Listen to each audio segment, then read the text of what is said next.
Congratulations on your 171 BHJ feather.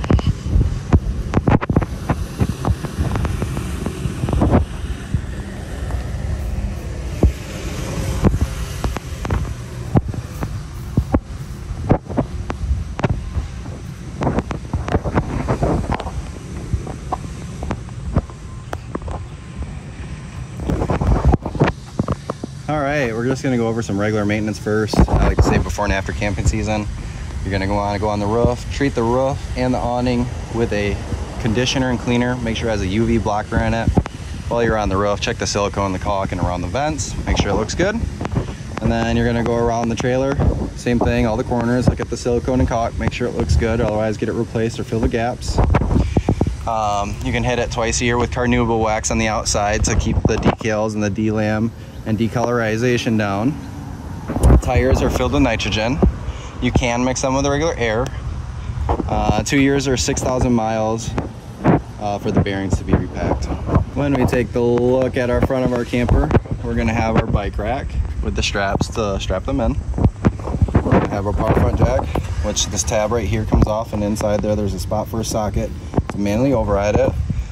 Up, down, a little light to help us hook up at night. I would throw a bubble level right here and in my front door, try to level myself out so I don't wake up with a crazy headache. Got my tester tank on it right now. The little reader, there's a little glass reader right here that goes red when they're empty, and then the arrow points to what tank it's reading. Taking a look at our battery. I would take the negative off if I'm not connected to power for anything more than 3-4 days. The carbon monoxide detector will always draw power no matter what as a safety feature. So anything less than that, you can do the battery disconnect, which is off. And that will kill off everything except for that carbon monoxide detector. Got our water heater, which is a 1 1/16 socket for the drain plug. So the first thing you gotta do to get this thing ready and fire it up is connect your water, and then go inside, turn on your hot water line. Make sure you have a good flow of water coming out of your spigot. We gotta fill the water heater up before we turn the button on inside. And then the water can get stagnant in here, so if you wanna drain it, what you'll do is pull this pressure release valve, hear that pressure die off, take your 1 1/16 socket, and drain the water heater. And then repeat the process, tighten it back down, wait till you got a good flow of water coming out of your spigots before you throw it back on. For your city connection, I do suggest a water pressure regulator. Campgrounds are pushing for a lot of people. You don't want to blow out your lines. A black tank flush. There's a sprinkler inside our black tank trying to spray off all the sensors of all the toilet paper. That's also why I do like to have a clear elbow on my sewer port so I can see when that black tank flush is done. Then we have our fresh tank, which is when we're in the middle of nowhere bringing water with us. You use the water pump to draw water from that, and that drain for the fresh tank is right there with the clear hose connected to it. And then behind that, you're gonna have your low point drains. Taking a look at our outside shower, we got a hot and cold line. Spray off dogs, fish, feed it yourself. Then we're gonna have our power cord. Then we're gonna have our sewer port. Our gray is on our left, black is on the right. So what we like to do is pull our black tank first, and then put water into our black tank flush, which is a sprinkler in the inside trying to spray off the sensors, and then pull the gray because that's going to be the cleanest water at the end. And then we have a cable satellite hookup if that campground offers it to you. Backup camera is already installed. You just got to put the monitor into your cigarette lighter and then turn your running lights on for the vehicle for the two pair. The table just sits onto the pole, and then the pole just goes into the J port, and then the hose goes to the quick connection down here, which you push to either put in the hose or disconnect it. It does have a on and off valve back here. And then this is for the sewer hose for storage. You have quarter turns to access the back of the refrigerator if you ever have to. This is going to be for the TV bracket. I personally don't like the idea of hanging my TV on my sidewall I don't like the idea of the flex, but you definitely can. It's designed to. 110 outlets, cable satellite if they offer from their campground. Little kids, let them know that this is the furnace, it's gonna get hot. Step lights for outside. And then if you ever use the fan above the stove, make sure the flaps are open so the air has somewhere to escape. The very top right corner of the awning, I'm gonna stay in the shade. You can kind of see the indentation. There's a little tab on the top right corner. Wow, I'm in the sun. But that little tab comes off and there's a spot for a socket to manually override it in case the awning electrically goes out. And we're gonna have our light switches for our front caps. You probably can't see them.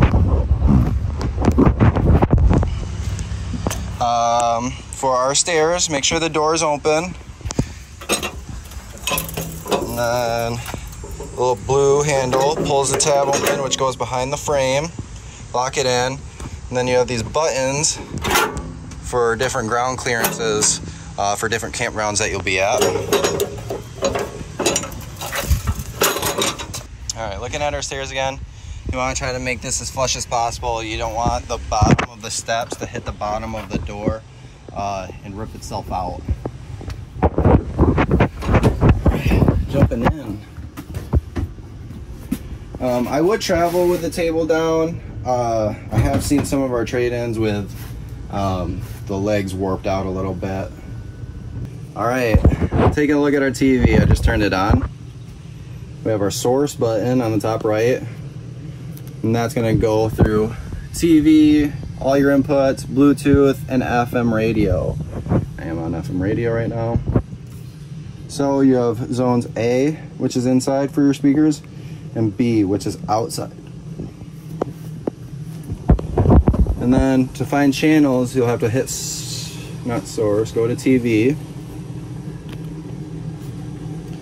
hit menu, and then go to your channel, and then auto scan to find the local and local cable. And then up top by your coax cable, see there's a little green light right there. There's a button next to that green light that's gonna toggle between your local or cable channels.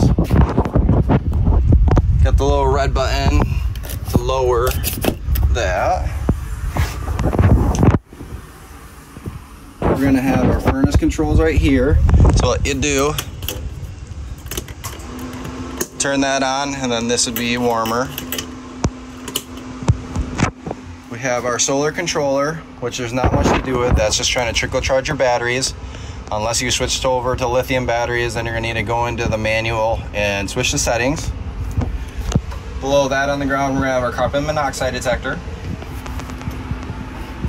Toilet is a flip flush, so you're gonna wanna push down at least a gallon of water and put the toilet chemical into the tank so something's swishing around. You don't want it dry.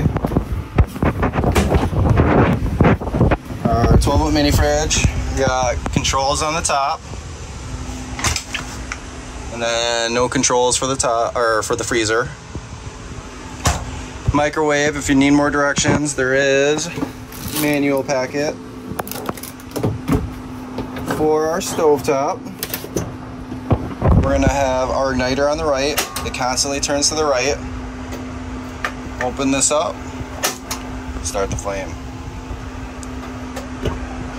Taking a look at our keys, we got our silver keys, which are gonna be for the front door and the outside baggage doors, and then the black one's gonna be for that outside shower. All right, take a look at our panel for all our controls. We're gonna have our battery, reading the battery, reading the fresh, black, and grays. Black, wait till 2/3 full, don't wait till full. You got electric and gas for the water heater. Again, you wanna make sure you have a good flow of water. You don't wanna turn that on without water in the system. It burns up the heating element. And in the living room lights, they do have buttons in the middle so you can section the room off. Awning light outside and water pump, that's that fresh tank in the middle of nowhere to draw from that. And then for the awning, extend, retract. Once you see the tube, you're fully out. If you hold on for too long, you'll actually reel in the opposite way. And then to pitch it for the rain, what you'll do is push in this arm and then tighten down the knuckle. Once you shorten that arm down, you can make the rain fall whichever way you want. Both arms can be shortened. And below our stove and drawers, we got our fuse panel. Breakers are labeled just like a house. And then the 12-volt fuses, I would definitely bring some of those with you. All right, guys, to winterize our water heater, we're gonna find our valves. We're gonna flip those valves the opposite way than they're faced right now so that the water or antifreeze can't enter our water heater. Then we're gonna step outside, go to our water heater.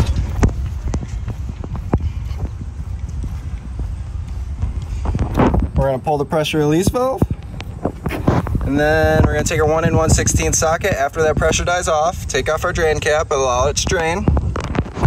And then while you're here, go to your fresh tank drain and pull that valve, or turn that valve and allow the fresh tank to drain. Now we're gonna go inside our camper and outside shower as well. All of our sources of water. Turn on those hot and cold lines, trying to let any of that water that was in those lines out. And then after you do that, turn the pump on, do the same thing, hot and cold lines, trying to get out any of the water that was in there.